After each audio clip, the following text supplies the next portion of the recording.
అలాగే new sect of directors అందరికీ నమస్కారం సార్. ఇక్కడ మీ అందరికీ నమస్కారం రావడానికి అండ్ ఎంకరేజ్ చేస్తున్న మీ అందరికీ థ్యాంక్స్ అండి.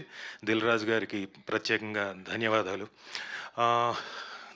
ధీరజ్ మొగిలినేని గారు ఈ సినిమాలో నాకు ఒక డిఫరెంట్ క్యారెక్టర్ చేయడానికి ఆయన కారకుడు అయ్యాడు. ముందు డైరెక్టర్ గారు ఒక కైండ్ ఆఫ్ చెప్పచ్చా చెప్పకూడదు చెప్పచ్చా పర్లేదు ఓకే సర్లేండి. అది ప్రీ రిలీజ్ దాంట్లో చెప్తాను. అది మళ్ళీ ధీరజ్ గారు ఉండి కాదు రాజీవ్ గారిని ఇలా అయితే బాగుంటుందని ఆయన అన్నారంట. సో నన్ను ఇంకొక డిఫరెంట్ కోణంలో ఒక మంచి స్లాంగ్ తోటి, ఈస్ట్ గోదావరి స్లాంగ్ తోటి, ఈ మధ్య నేను చేస్తున్న డిఫరెంట్ క్యారెక్టర్స్ డిఫరెంట్ స్లాంగ్స్ తోటి చేస్తున్నాను. సో దానికి కారణమైన ధీరజ్ గారికి, ప్రొడ్యూసర్ గారికి, అలాగే మా గిరిబాబు గారు, సార్ నమస్కారం, welcome to the industry. So ఆయనకి, వాళ్ళిద్దరు ప్రొడ్యూసర్లకి, అలాగే మా డైరెక్టర్ శ్రీకర్ గారికి. He is a very confident director. తనకి ఏం కావాలో చాలా క్లియర్గా తెలుసు. ఒక ఆర్టిస్ట్ దగ్గర నుంచి ఏం చెప్పి ఎలా చేయించుకోవాలో కూడా క్లారిటీ ఉన్న డైరెక్టర్. దానికి తోడు ఆయనకున్న టీం, ఆ కొండలరావు గారు, ఆయన నన్ను ఏపుకు తినేసాడు లొకేషన్లో. సార్ అది కాదు సార్, ఈ పదం ఇదే అన్నారు. నేనన్నా మీరేమైనా బాపు రమణ గారు వాళ్ళది ఏమైనా విన్నారా, పని చేయలేదు కదా, విన్నారా, వాళ్ళైతే ఇదే పదాలు అడుగుతారు, రాశారు కదా అని అంటే, ఫస్ట్ 1 డే 2 డేస్ మా ఇద్దరికి కుదరలేదు. ఆ కొండలరావు గారికి నాకు, ఈయనేంట్రా బాబు నన్ను ఏపుకు తింటున్నాడు అనుకున్నా. బట్ ఆ తర్వాత బాగా జెల్ అయ్యాం. సో కొండలరావు గారు మీకు డెఫినెట్గా చాలా బ్రైట్ ఫ్యూచర్ ఉంది. అప్పుడు మాత్రం ఆ బాండి నూనె అవన్నీ కూడా మీరు పట్టుకెళ్ళండి వేయించడానికి ఆర్టిస్టులని. So but whatever it is, cinema తాలూకు క్వాలిటీ కోసమే కొండలరావు గారు అందరూ కష్టపడ్డారు. అలాగే డిఓపి గారు, సాయి గారు వాళ్ళు. అండ్ ఇందులో ఉన్న టాలెంటెడ్ హర్షవర్ధన్ గారు అండ్ వాసుకి గారు అండ్ హర్షిని గారు, ఆవిడ డెఫినెట్లీ సర్ప్రైజ్. ఆవిడ అంతకుముందంతా బోల్డ్ అన్ని యాంకరింగ్, బుల్లెట్లాగా క్వశ్చన్స్ వేసి అన్నీ చూసాము. బట్ ఇందులో చాలా బాగా చేశారు performance. And I was astonished. ఈ పదం వాడుతున్నాను, గుర్తుంచుకోండి, astonished. So you'll have a bright career and in cinema ఇండస్ట్రీలో. Welcome to the cinema industry. And ఇక మా హీరో అయిన రోహన్ గారి గురించి చెప్పాలి. నేను కూడా నా చిన్నప్పటి నుంచి ఎన్ని ప్రోగ్రాంలు అయినా, ఎన్ని ఫంక్షన్లు అయినా ఇంత బాగా మాట్లాడలేదు. రానాయనా ఎన్ని రోజులు ప్రాక్టీస్ చేసావు సార్? ప్రాక్టీస్ ఏం లేదు సార్, మనసులో ఉన్నది బయటకు వచ్చేసింది. అంతే అంతే సార్. Very good. ఈయన కొన్ని చెప్పాడు కదా, నువ్వు ముందు నువ్వు వెళ్ళిపోగల. ఈయన చెప్పాడు కొన్ని. మా డైరెక్టర్ గారు నన్ను తీసుకెళ్ళి నీళ్ళలో నించోబెట్టాడు, పొద్దున్న నుంచి మధ్యాహ్నం వరకు నన్ను ఎండలో నించోబెట్టాడు, నల్లగా అయ్యేంత వరకు నాకు అన్ని కష్టాలు ఉన్నాను. కానీ ఈయనకు మాత్రం లోపల ఒక ఆనందం ఉండేది. నాకు ఒక ఖుషిని ఇచ్చారు ఆయన.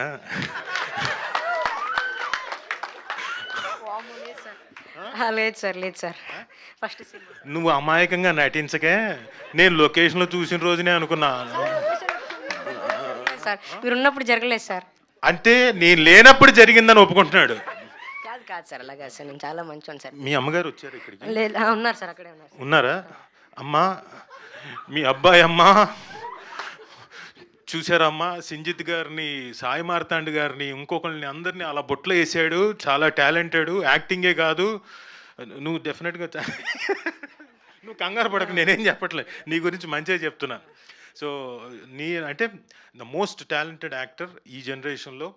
అండ్ ఈ చిన్న వయసులో ఇంత చక్కగా యాక్టింగే కాదు, మాటలు కూడా స్టేజ్ మీదకి వచ్చి కాన్ఫిడెంట్గా మాట్లాడుతున్నాడు. కాబట్టి you will have a bright future and bright career.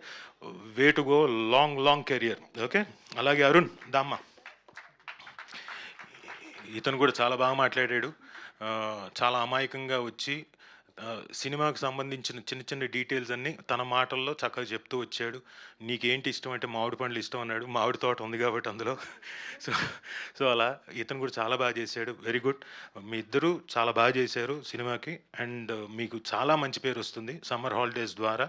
ఈ సమ్మర్ హాలిడేస్కి అది అఫ్కోర్స్ అయిపోతుంది, కానీ డెఫినెట్గా మీకు చాలా మంచి పేరు వస్తుంది. Congrats Khushi, all the best, congrats.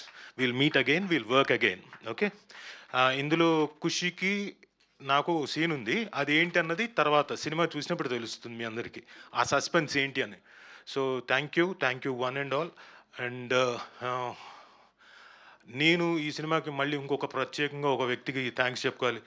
Sinjith గారు ఏంటంటే ఇక్కడున్న వాళ్ళందరినీ ఎవరినైనా మర్చిపోతే క్షమించండి అన్నాడు. అరే! రాజీవ్ కనకాల అని మాట్లాడలేదు. ఈయన నేను కలిసి ఇప్పుడు నేను చేస్తున్న సినిమాలు అన్నీ ఈయన మ్యూజిక్ చేస్తున్నాడు. ఆ! రాజీవ్ గారు మీ సినిమాలు నేను చేస్తున్నా అని మాత్రం అనలేదు. నేను మాత్రం సింజిత్ గారు అసలు అద్భుతం, మోత మోగిస్తాడు అంటే మోత మోగించడం అంటే అద్భుతమైన మ్యూజిక్ చేస్తాడు అని చెప్పేసి మేమని ఫీల్ అవుతుంటే అస్సలు పేమెంట్ పడలేదు కదా సార్ మీ దగ్గర నుంచి? నా దగ్గర నుంచి పడలేదనా? ఇదిగో మన ఇద్దరం ఒక అండర్స్టాండింగ్లో ఉన్నాం. అదే సార్ అడ్వాన్స్ ఏమైనా వస్తే ఓకే డన్, అలాగే సరే ఓకే డన్ ఖచ్చితంగా. బట్ లక్కీలీ నేను సింజిత్ తోటి ఇప్పుడు నేను చేస్తున్న సినిమాలన్నీ సింజిత్ చేస్తున్నాడు. I'm very happy for that and very delighted also. Thank you Sinjith.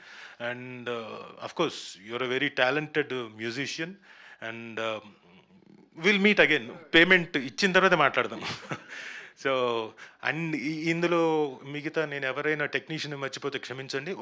మాత్రం ఒక వ్యక్తికి నేను థ్యాంక్స్ చెప్పుకోవాలి. చౌదరి గారు, జీకే గోపి గారు ఎక్కడున్నారు ఆయన? ఊరికే చెయ్యన్న ఎత్తండి సార్. ఎక్కడున్నారు ఆయన? Sir thank you.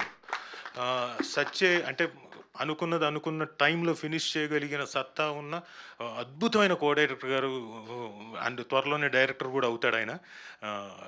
Wonderful person. So thank you Gopi గారు. మా డేట్లన్నీ కూడా చాలా చక్కగా మేనేజ్ చేసి చక్కగా సజావుగా షూటింగ్ జరిగేలా చూసినందుకు thank you very much and thank you one and all. Thank you sir. Thank you. Thank you so much sir. Manjusha గారికి కూడా థ్యాంక్ యూ. అమ్మో లేకపోతే చాలా ప్రాబ్లం అవుతుంది. మీ సమ్మర్ హాలిడేస్ మీరు చేసిన అల్లరి. సమ్మర్ హాలిడేస్ అంటే నాకు బాగా గుర్తుకొచ్చేది మాకు సమ్మర్ కోచింగ్ క్యాంప్ మా ఇన్స్టిట్యూట్ ఉంది కాబట్టి మొత్తం అంతా దాదాపుగా ఒక 30-40 మంది 50 మంది పిల్లలతో పాటు ఆడుకోవడం. ఆ పిల్లల్ని ఏడిపించేవాడిని. కొంతమంది చిన్నపిల్లలు, నేను గ్యాంగ్స్టరు, నా పక్క నేను ఒక 4-5 వేసుకునేవాడిని.